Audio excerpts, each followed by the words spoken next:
Я очень люблю спагетти, и сегодня я приготовлю их по рецепту Антонио Макаронио. В сковородку добавляю сливочное масло и затем добавляю 500 грамм фарша. Солю, перчу по вкусу. Потом разламываю фарш на комочки, чтобы он выглядел примерно вот так.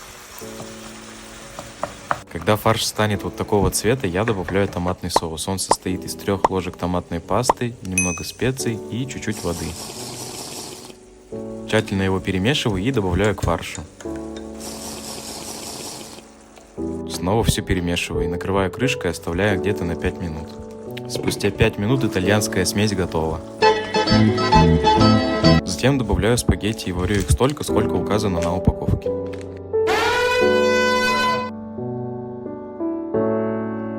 Спагетти сварились, можно добавлять фарш и кушать эти вкусные спагетти. Они получились очень вкусные и итальянские.